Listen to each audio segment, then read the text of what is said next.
Laura Mitchell sat by the window of her apartment in downtown Atlanta, her crutches leaning against the wall just a few steps away. The early spring sunlight poured across the hardwood floors, but for her, the brightness only emphasized the silence of the room. 2 months had passed since the accident, yet every step remained a battle.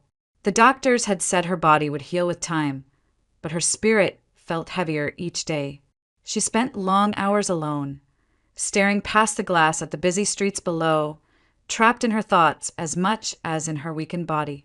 The four walls of her home felt less like shelter and more like a cage. Her mind often drifted back to the beginning, to memories that divided her life into two distinct parts, before and after she was adopted.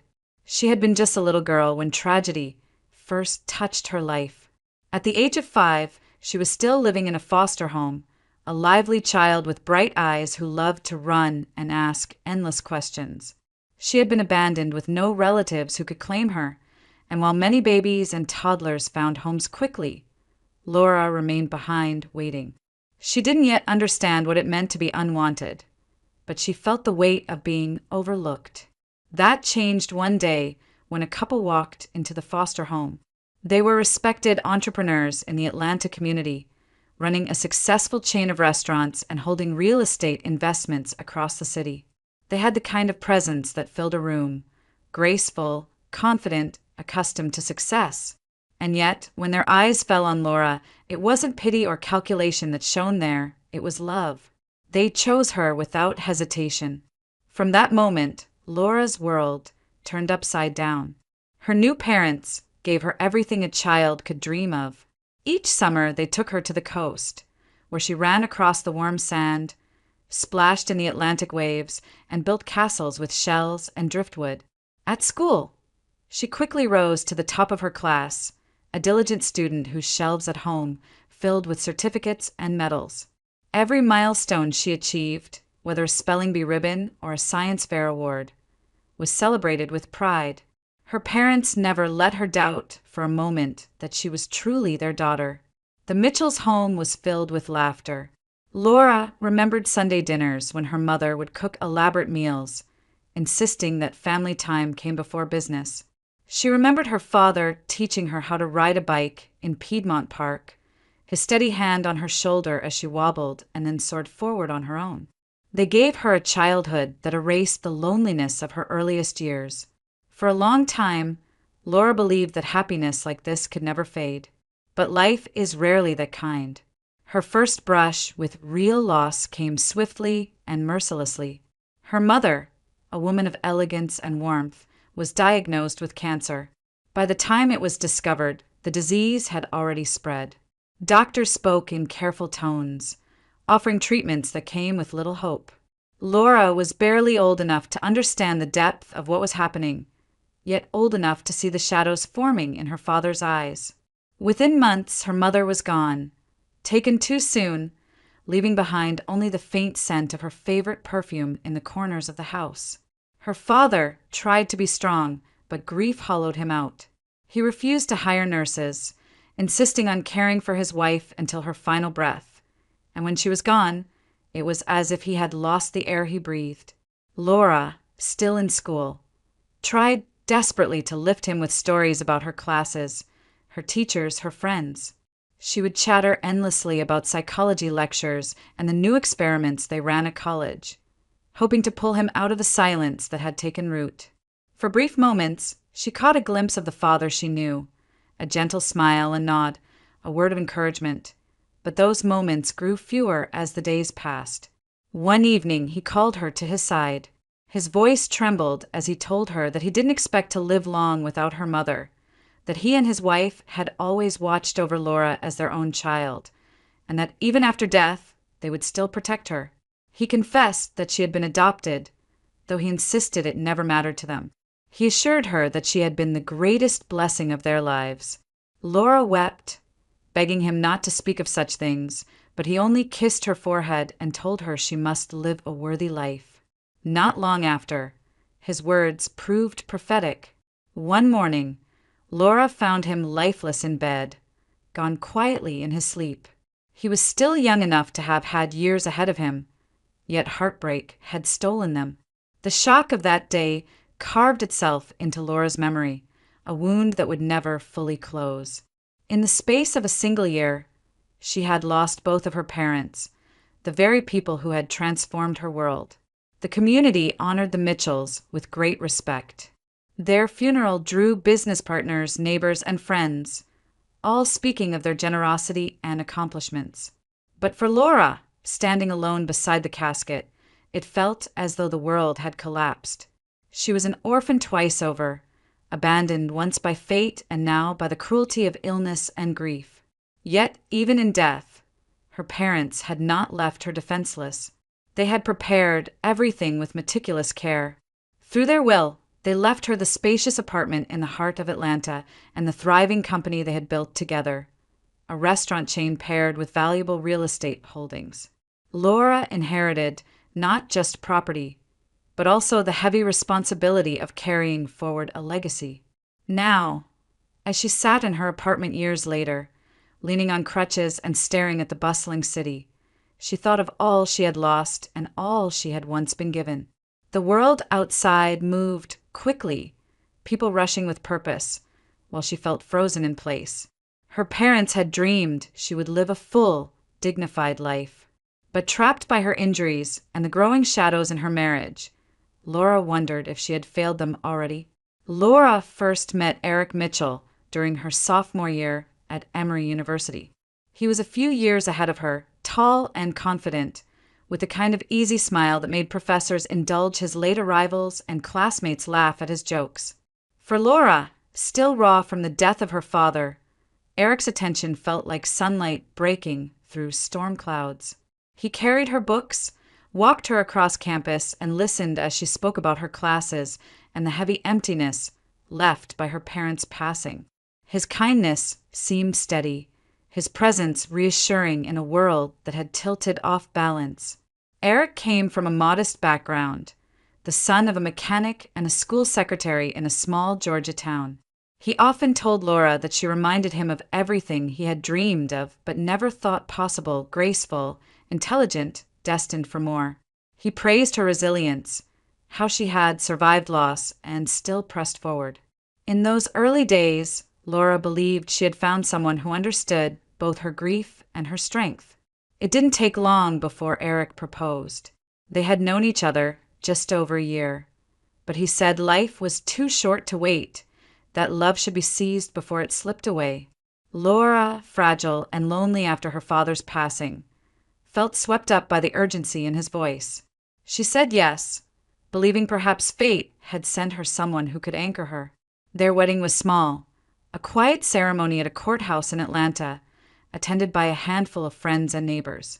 There were no grand receptions or family blessings, but Laura told herself that intimacy made it all the more special. In the first months, married life seemed gentle. Eric brought her flowers after his classes, cooked simple meals when she studied late, and whispered promises about the future they would build together. But as time passed, subtle cracks began to appear. He wanted to know where she was every hour of the day. He frowned when she spent too much time with her friends, insisting a wife should devote herself to her husband's needs first. At first, Laura brushed off the remarks as protectiveness, but soon they grew sharper, edged with irritation whenever she asserted herself. Still, she tried to believe in their marriage. She wanted to see in Eric the man who had held her hand on campus lawns, the man who had promised her a life of companionship. But reality soon proved harsher than her hopes. The accident came one ordinary evening, a night like any other when Laura left her office after reviewing contracts for the company her parents had built. Driving down a stretch of road she had traveled countless times, she pressed the brake pedal, and nothing happened. The car surged forward as if possessed. Panic clawed at her chest as she fought to control the wheel, swerving desperately until the vehicle collided with a guardrail. The impact threw her forward, the sound of crushing metal filling her ears. Then darkness. When she woke in the hospital, pain radiated through her body. Doctors explained that she had survived a brake failure, but sustained severe injuries to her legs and spine. Months of physical therapy would follow, they said, with no guarantee she would ever fully recover. Laura listened in silence, the sterile smell of antiseptic pressing down on her, while Eric sat at her bedside, holding her hand tightly, his voice soft with rehearsed concern. In those first days, Eric played the role of devoted husband. He brought her magazines, adjusted her pillows, and told the nurses how much he loved his wife. But beneath the tenderness, Laura noticed a hunger in his eyes whenever the conversation turned to her company. One evening, as the machines around her beeped in quiet rhythm, Eric leaned forward, speaking in a hushed tone. "Laura, you need rest. You can't worry about business right now. The restaurants, the real estate deals, they require constant attention. If no one oversees them, everything your parents built could crumble." His words sounded practical, even caring, but they carried an urgency that unsettled her. She hesitated. The company was the last link to her parents, a legacy she felt bound to protect. Yet her body was broken, her strength drained. Eric pressed harder, reminding her of their vows, telling her she could trust him completely. "Let me handle everything until you're strong again. I'll report back to you, keep you informed. But you need to sign the papers. Give me power of attorney, just until you recover." Exhausted, vulnerable, and overwhelmed by the thought of board meetings and legal documents she could not possibly face from a hospital bed, Laura finally agreed. She signed her name with trembling hands, passing to her husband the authority her parents had once entrusted to her alone. She told herself it was temporary, that Eric was her partner, that love and loyalty would bind him to honor her parents' memory. But as the ink dried, a faint unease settled in her chest, a feeling she could not yet name, but one that would haunt her long after she left the hospital. When Laura finally returned home from the hospital, she expected at least a measure of comfort. The apartment in downtown Atlanta, once filled with warmth and laughter, now felt like a stranger's space.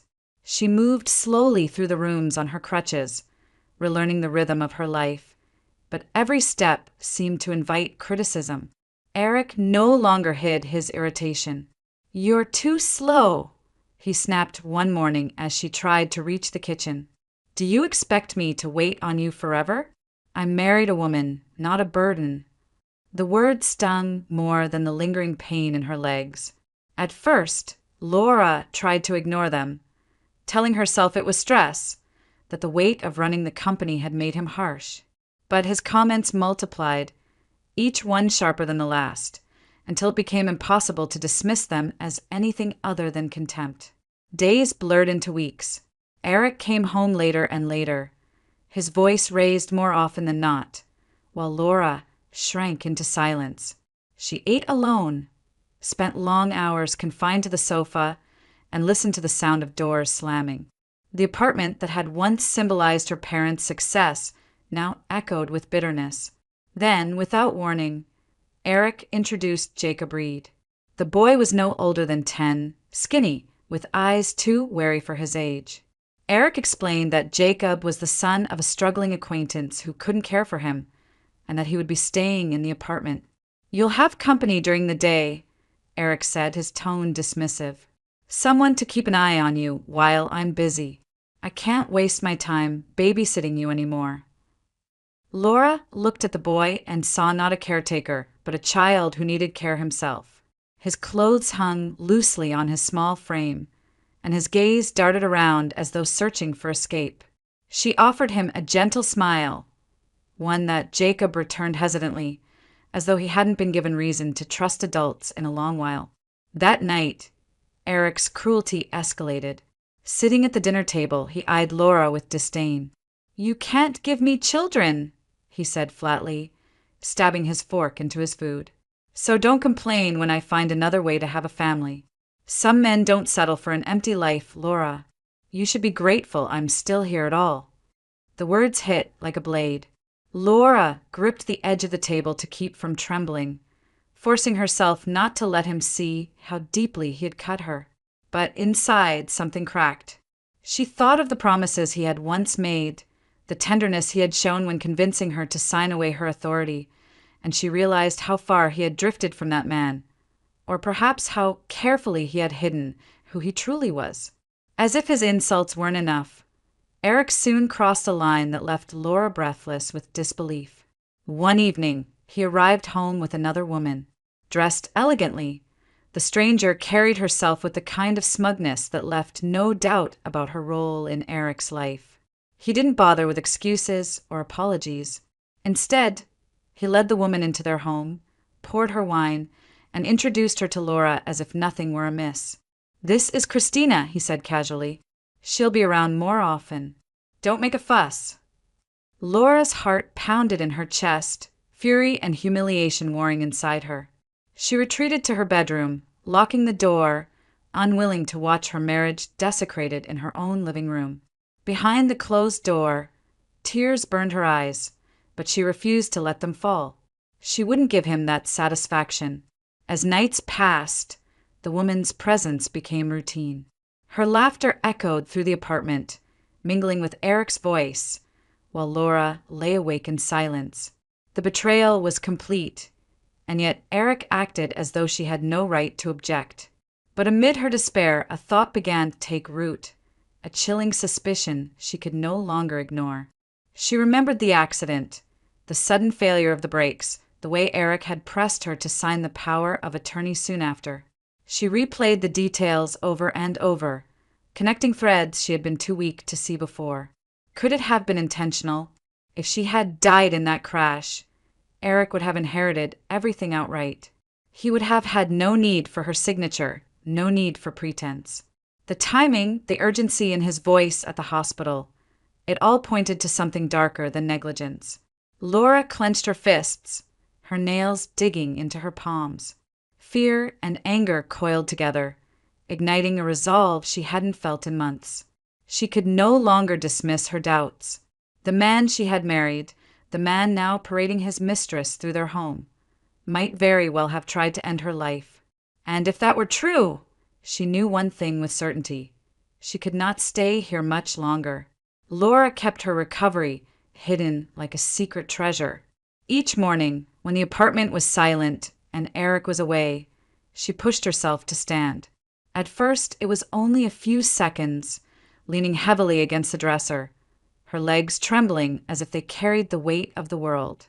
Then came small, halting steps from the bedroom to the kitchen, her hands grazing the wall for support. Day by day, she built strength in silence.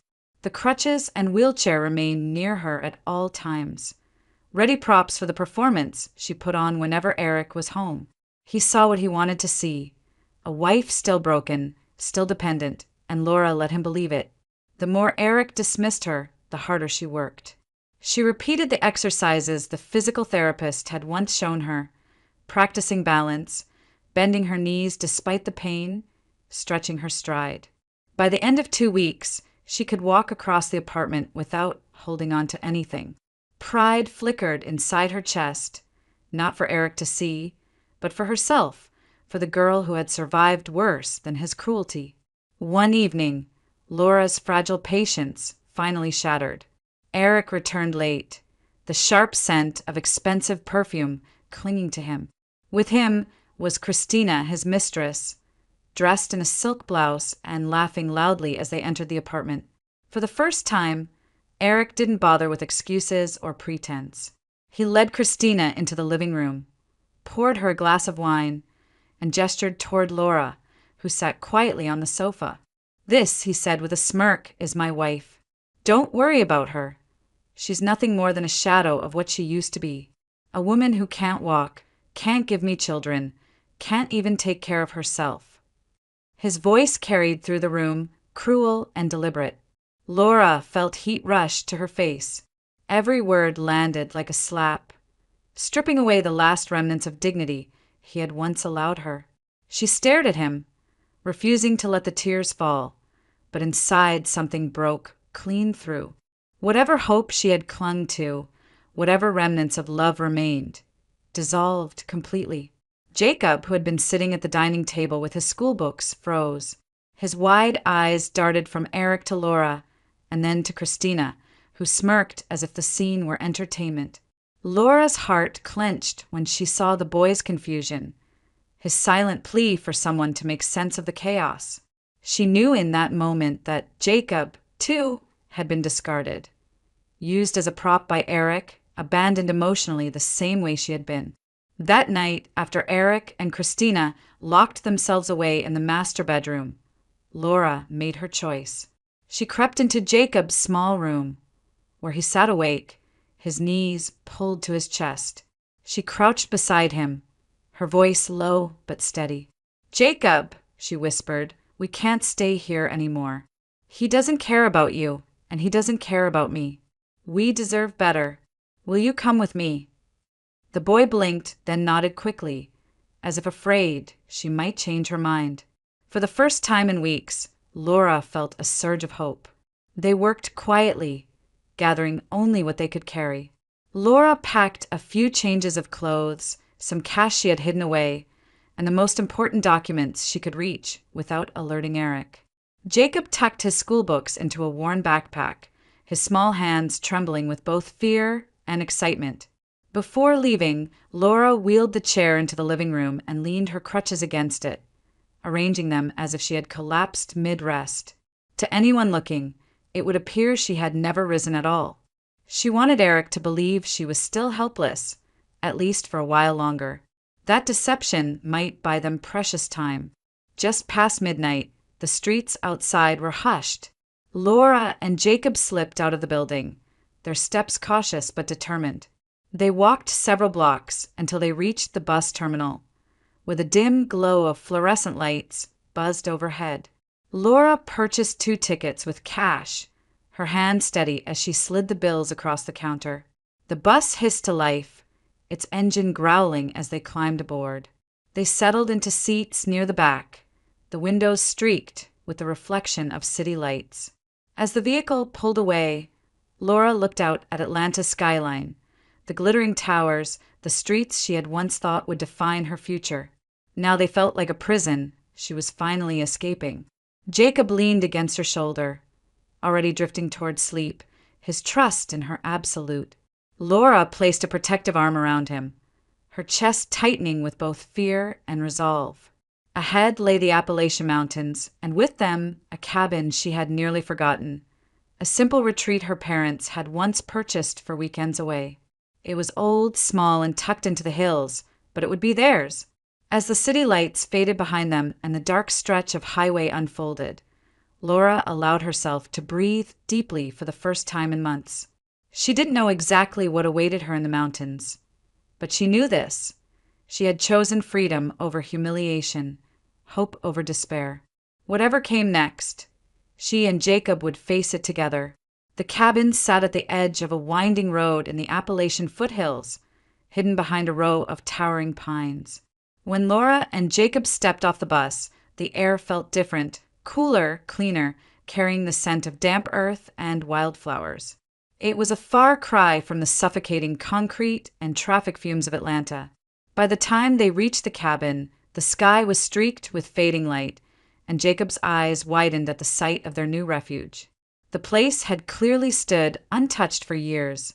Dust coated the wooden railings and cobwebs clung stubbornly to the corners of the porch.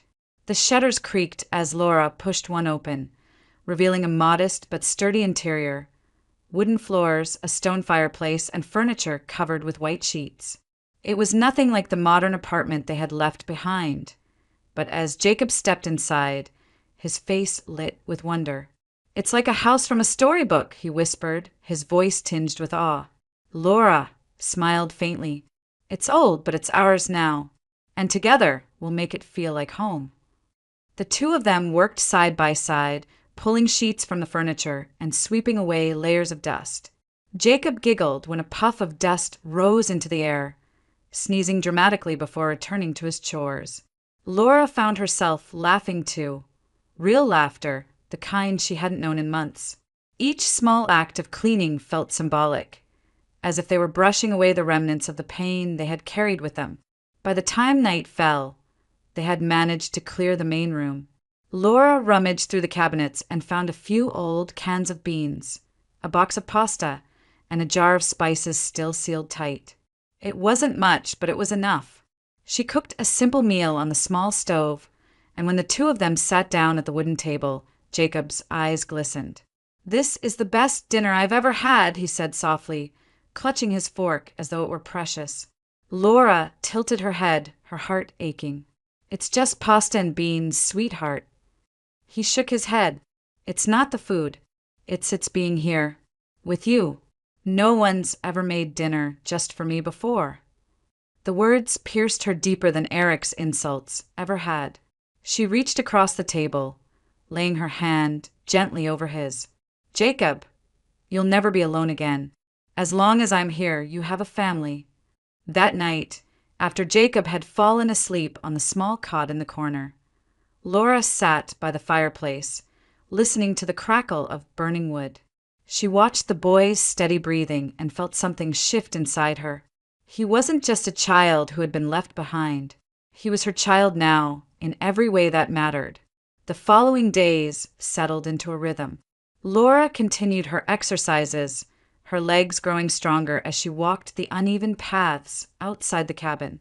Jacob explored the woods with childlike wonder, returning with pine cones, smooth stones, and stories of birds he'd seen. Together, they began to stitch together something that resembled peace.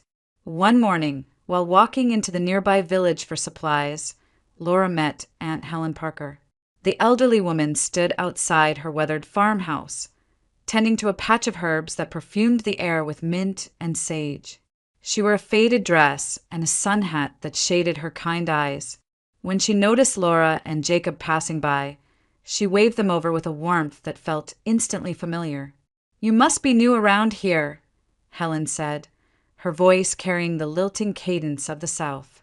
"I haven't seen you before." Laura explained that she and Jacob were staying at the old Mitchell cabin. Helen's face softened as she listened, her gaze settling gently on Jacob, who clung shyly to Laura's hand. "Well," Helen said after a pause, "I live alone these days. My children are long gone, and most of my neighbors have moved on. You'll forgive me if I take a liking to you both. It gets mighty quiet out here." From that day, Helen became a steady presence in their lives. She invited them to share tea made from her herbs, told Jacob stories about the mountains, and offered Laura advice on everything from planting vegetables to fixing a squeaky hinge. She treated them not as strangers, but as family she had been waiting for. For Laura, Helen was more than a neighbor. She was a reminder that kindness still existed in the world, that not all bonds were built on betrayal and loss. Sitting at Helen's wooden table, sipping tea while Jacob played outside, Laura felt something she had thought she'd lost forever: safety. The cabin might have been small and the future uncertain, but here, in the shadow of the mountains, Laura had found more than shelter. She had found a chance to rebuild, not only for herself, but for the boy who had slipped so unexpectedly into her heart. It was late afternoon when Laura noticed the stranger for the first time. The sun was beginning to dip behind the ridges of the Appalachian Mountains, painting the sky in shades of orange and violet when a black pickup truck rolled up the dirt road to Aunt Helen's farmhouse. The man who stepped out was tall, broad-shouldered, with a clean shirt that looked too polished for the dusty countryside.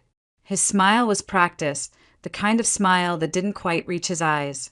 Laura was on the porch of her cabin with Jacob, watching the scene from a distance. Something about the way the man approached Helen unsettled her. He strode across the yard as if he already owned it. "Aunt Helen Parker," he called, voice smooth, confident. "I'm your nephew, Thomas. Don't you remember me?" Helen frowned, setting down the basket of herbs she had been carrying. "Nephew? I don't recall having a Thomas in the family." The man chuckled, waving a dismissive hand. "It's been years, Annie. Families lose touch. I came all the way out here to see you, and I've been thinking this farm is too much for you. All this land, this house, it's a burden. Why don't you let me take it off your hands? I can pay you well, make sure you're taken care of." Laura's stomach tightened. His words were slick, rehearsed, and his insistence far too aggressive to be genuine. She motioned to Jacob to stay quiet and slipped closer through the trees. just enough to hear. Helen's voice was steady but firm. This farm was my father's and his father's before him. I'm not selling. The man's smile faltered, his tone sharpening. Don't be foolish. You're old alone. How long do you think you can keep this place up? Someone could come along and take advantage. Better it be me than a stranger. Laura's pulse quickened. She could see Helen's hands tremble slightly as she clutched her basket, though her voice remained defiant. No, Helen said, her chin lifting. This land stays in my family. You should leave. That was when the stranger's facade cracked. He stepped closer, lowering his voice to a threatening growl. You'll regret this, old woman. You don't want trouble in these mountains. Before Laura could act, Jacob burst from behind her, anger flashing in his young eyes. Leave her alone, he shouted, his small frame trembling, but his voice loud and fierce. She said no. The man spun around, startled, his expression twisting in annoyance. And who are you, kid? Get out of here before you get hurt. He took a step toward Jacob, raising his hand as if to shove him aside. Laura rushed forward then, placing herself between Jacob and the intruder. You need to leave. Now, this is private property, and if you don't go, the sheriff will hear about it. The man sneered, muttering something under his breath, but before he could push further, a pair of villagers appeared at the gate. They had heard the shouting and hurried over. 2 men Laura had seen at the general store, both carrying the wary look of people ready to defend their neighbor. What's going on here? One of them demanded. The stranger stiffened. His arrogance drained quickly in the presence of witnesses. With a muttered curse, he retreated toward his truck. This isn't over, he warned, glaring at Laura before slamming the door and driving off in a spray of gravel. The air seemed to loosen after he was gone. Helen exhaled, pressing a hand to her chest. Lord have mercy, she whispered. I didn't know what I would have done if you hadn't been here. Laura placed a steadying hand on her shoulder. You're safe now. He won't try anything with the whole town watching. But Helen's relief was short-lived. In her rush to protect Jacob, Laura had scraped her arm on a nail jutting from the fence. Blood trickled down her skin, unnoticed until Helen reached for her hand. Let me see that, Helen said, pulling her gently toward the porch. She fetched a clean cloth, dipping it in cool water. As she wiped away the blood, her eyes suddenly widened. There, on Laura's forearm, just below the skin, was a faint birthmark. It had always been there, a delicate pattern shaped like a butterfly, something Laura had never thought much about. But Helen froze, staring as if she had seen a ghost. My word, Helen whispered, her voice trembling. That mark. I've seen it before. Laura looked at her in confusion. What are you talking about? Helen's hands shook as she pressed the cloth against the wound, her gaze fixed on the birthmark. Years ago, I was a midwife in this very county. There was a birth, twin girls. Both had the same mark, a butterfly on the arm. But one of them, she disappeared, taken away. And now here you are, standing in front of me. Laura's breath caught. The world seemed to tilt as her mind scrambled to make sense of the words. Twin girls? A sister she never knew? She looked down at the mark that had been with her all her life, suddenly seeing it in a new light. Helen lifted her eyes to meet Laura's, filled with both wonder and sorrow. Child, you are not alone. You have bloodkin somewhere out there. I would swear it on my own soul. For a long moment, Laura couldn't speak. Jacob, still clutching her hand, looked up at her with wide, searching eyes. She tightened her grip on him, her heart pounding with questions she had never thought to ask. The danger had passed, but in its wake, a truth far more powerful had been revealed, one that would change everything Laura thought she knew about herself. Laura sat at Helen's kitchen table, her hands wrapped tightly around a mug of herbal tea she could barely taste. The revelation still echoed in her ears. Twin girls, both with the same butterfly-shaped mark, born in this very county decades ago. She traced the faint outline on her arm with trembling fingers, trying to reconcile the idea that somewhere, out in the world, there might be another woman carrying the same mark. Helen leaned forward, her voice low but steady. I'll never forget that night.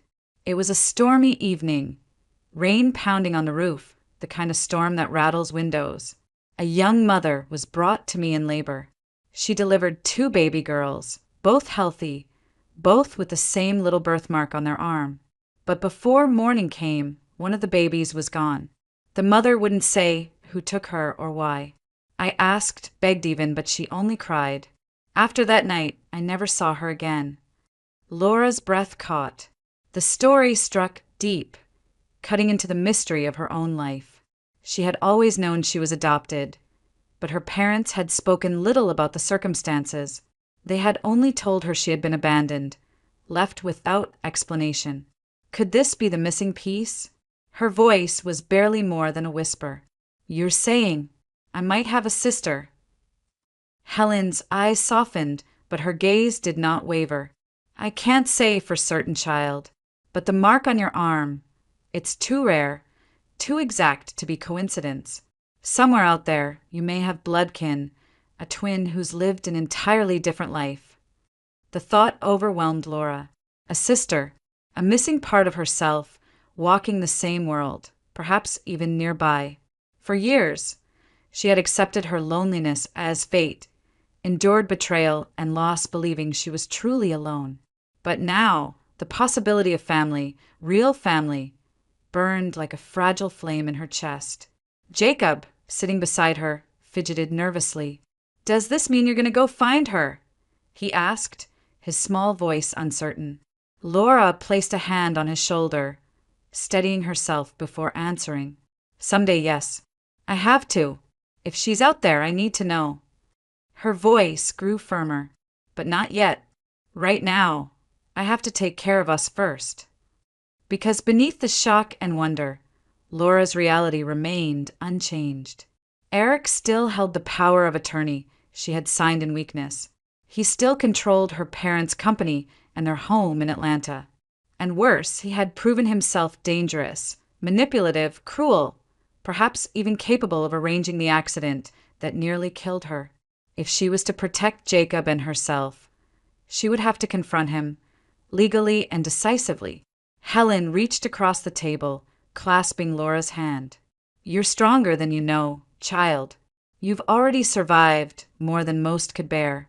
If you decide to fight, you won't do it alone. This community looks after its own. Tears stung Laura's eyes, but she blinked them away. Thank you, Helen. That means more than I can say. Over the next few days, the revelation of her possible twin weighed on Laura constantly. At night, she lay awake listening to the wind outside the cabin, imagining what her sister might look like, what kind of life she might have led. Did she know she had a twin? Was she searching too? Or had she, like Laura, grown up believing herself abandoned? Yet when morning came, reality forced her back into focus. Jacob needed stability, not daydreams. He had already endured too much upheaval in his short life. If she wanted to make him her son in truth, she would need to go through the proper channels. That meant filing petitions with Child Protective Services, proving she could provide a safe home, and standing before a family court judge. It was daunting, but Laura knew it was the only way. Jacob's trust in her only strengthened her resolve. Each evening, as they shared simple meals by the fire, he would lean against her shoulder, his small hand clutching hers as if to anchor himself. You're not going anywhere, right? He asked one night, his eyes wide with fear of abandonment. Laura kissed the top of his head, whispering, Never. You're mine now, and I'll fight to make it official. The twin she had never met remained a haunting possibility, a beacon on the horizon of her life. But her path was clear. First, she had to free herself from Eric's hold. She had to reclaim her parents' legacy and secure Jacob's future. Only then could she turn toward the mystery of her sister. As she stared into the flames, Laura felt something stir inside her that had been dormant for too long, a sense of purpose. She would not be defined by Eric's cruelty or by the shadows of her past. She would build a future for herself and Jacob, brick by brick if she had to. And when the time came, she would search for the sister she had lost, armed with the strength of the family she was already creating. It was a crisp autumn morning when Helen introduced Laura and Jacob to her nephew, Matthew Parker. He had driven in from Asheville to visit, bringing with him a warm smile and the easy manners of someone raised with Southern hospitality. Tall, broad-shouldered, and dressed in a simple button-down shirt, Matthew carried himself with quiet confidence.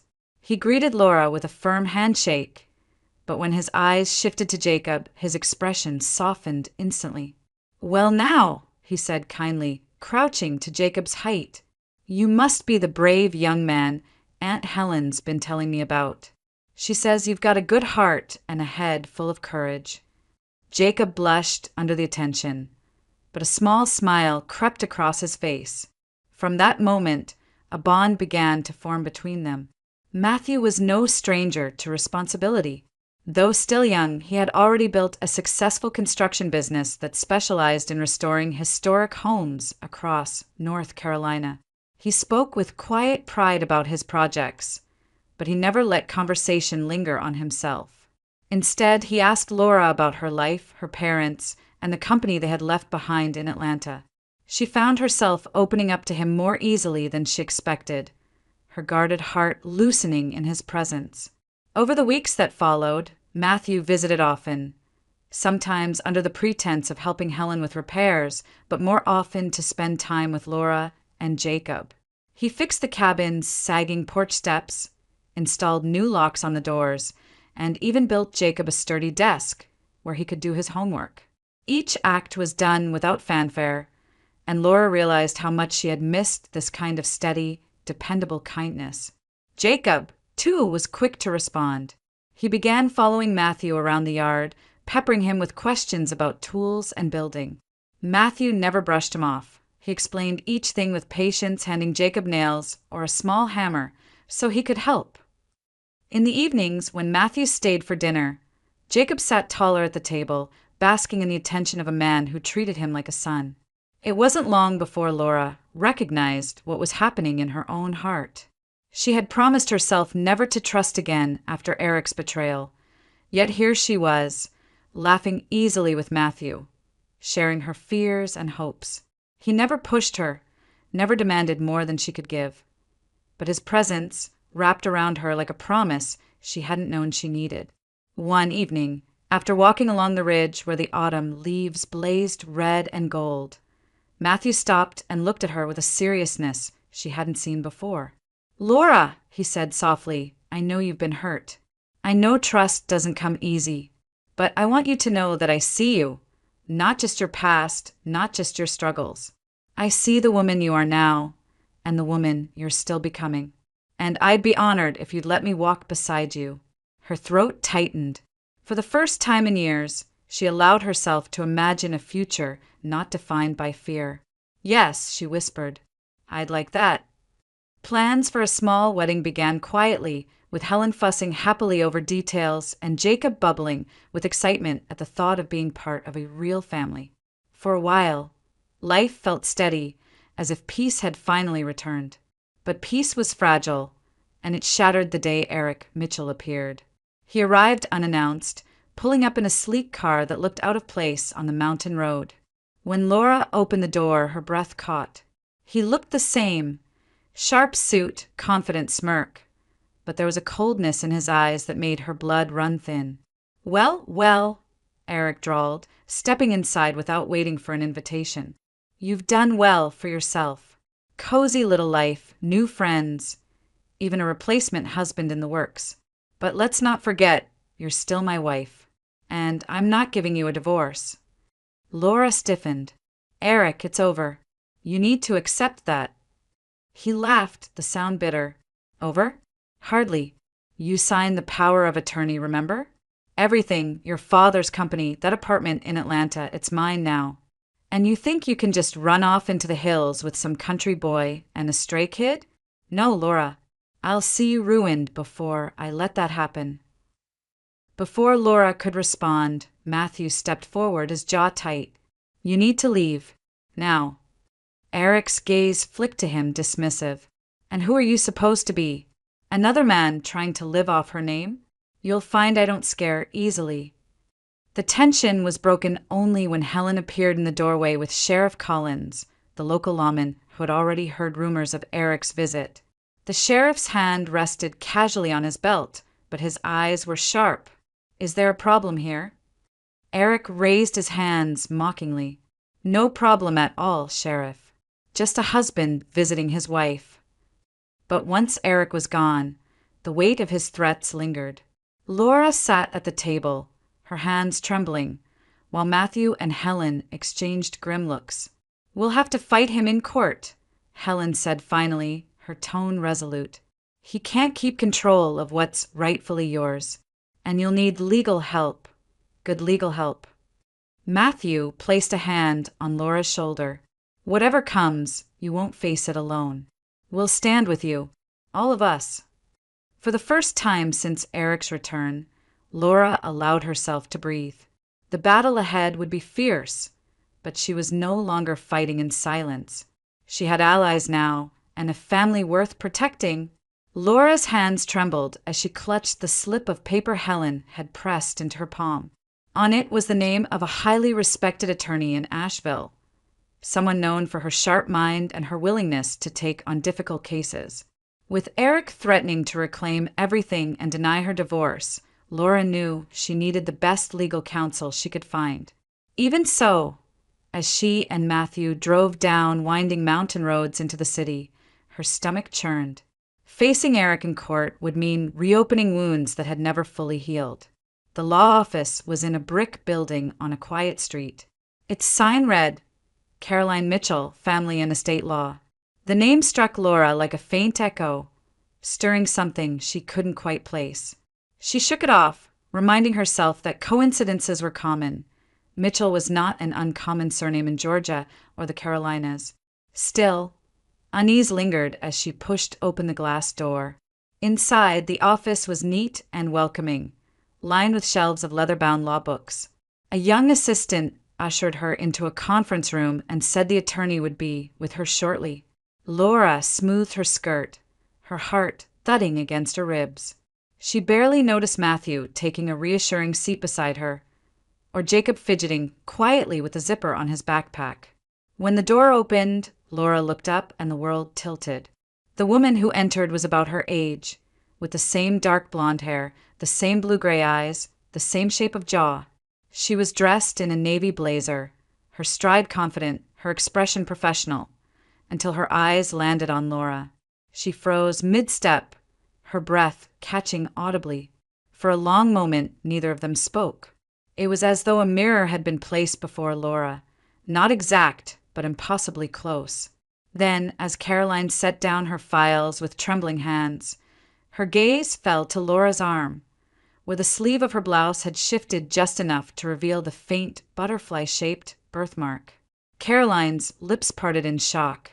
Slowly, she rolled up her own sleeve to reveal the same mark, etched on her skin in the same place.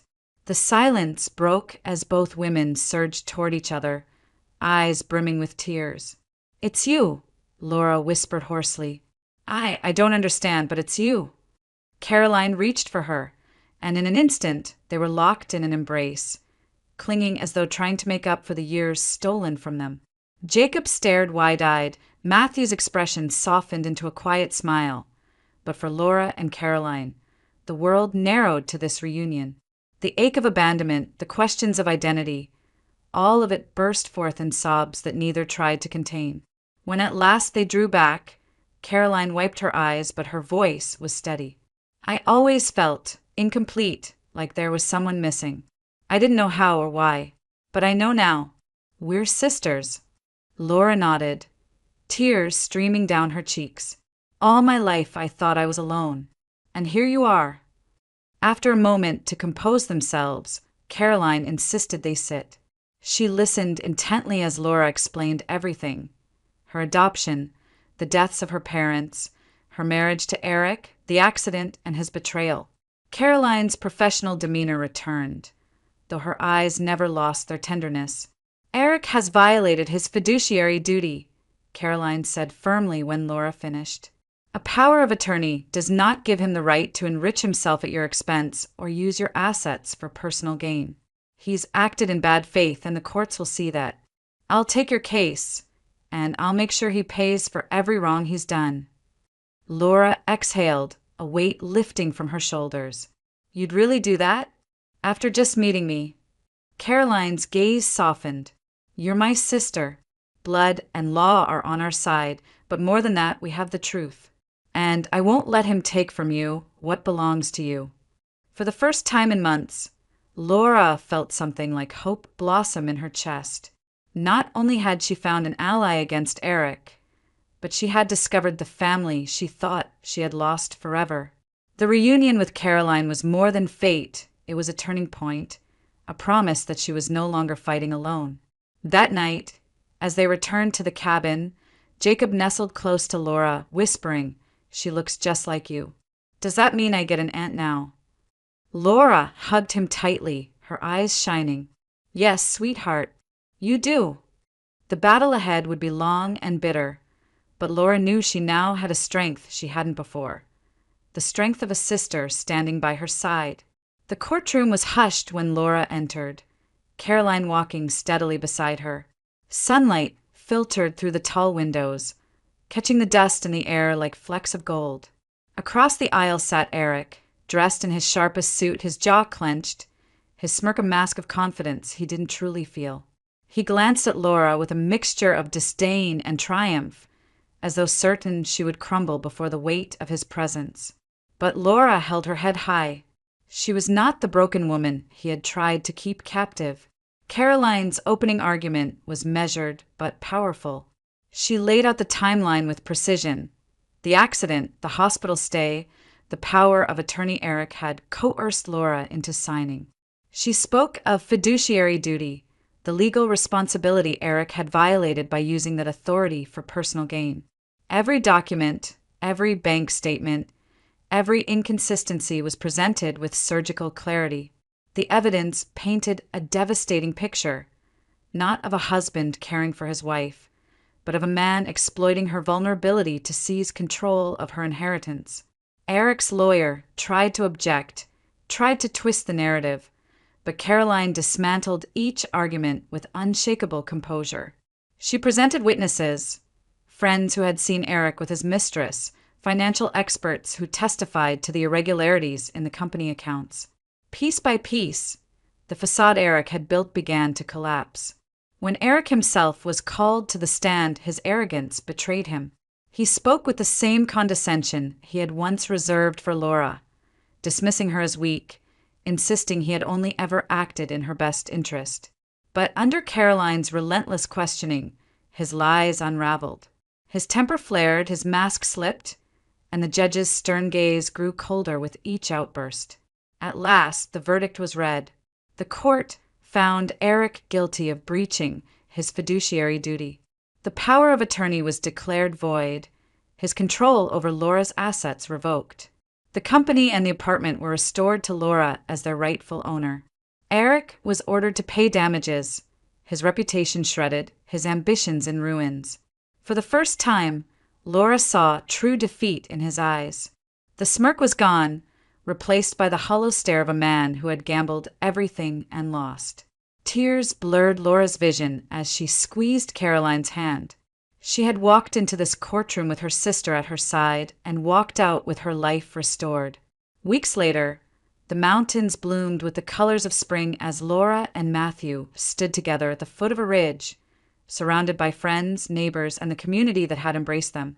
The wedding was simple but beautiful, with wildflowers woven into Laura's hair and the soft strum of a guitar filling the air. Jacob stood proudly between them, dressed in a new suit, his grin so wide it seemed to light up the entire clearing. When the vows were spoken and Matthew slipped the ring onto Laura's finger, Jacob clutched her hand. The judge who had come to officiate also finalized the paperwork that morning. Jacob Reed was no longer a boy adrift. He was Jacob Mitchell Parker now, their son in both name and heart. His eyes shone with tears as he whispered, "I finally have a family." The celebration lasted well into the evening, laughter and music carrying across the hills. Helen watched with misty eyes, proud and content, while Caroline stood at Laura's side as maid of honor, her presence a reminder of the bond that had been lost and then miraculously restored. As twilight descended, Matthew raised his glass for a toast, but Laura stopped him with a shy smile. "Before you speak," she said, her voice trembling with joy, "I have something to share." The crowd quieted. Laura looked at Matthew, then at Jacob, then back at the gathering of faces she now considered her family. "I went to the doctor last week, and we learned we're expecting. Not one, but two. Twins." For a heartbeat, silence hung in the air before it erupted into cheers. Helen clapped her hands together. Jacob shouted with glee, and Matthew pulled Laura into his arms, his laughter ringing out as he kissed her. The mountains seemed to echo with the joy of it. In that moment, Laura felt the circle of her life complete. She had known betrayal, cruelty, and loss. She had walked through shadows that once threatened to consume her. But she had also discovered resilience, found love where she least expected it, and uncovered a family that stretched beyond blood into chosen bonds. Her story was no longer one of being broken or abandoned. It was a story of survival, of truth shining through deception, of love triumphing over greed. And as she stood with Matthew and Jacob beneath the endless sky, her hands resting over the new life growing inside her, Laura knew with certainty that love, courage, and truth would always outlast betrayal and ambition. In the end, that was the sweetest victory of all.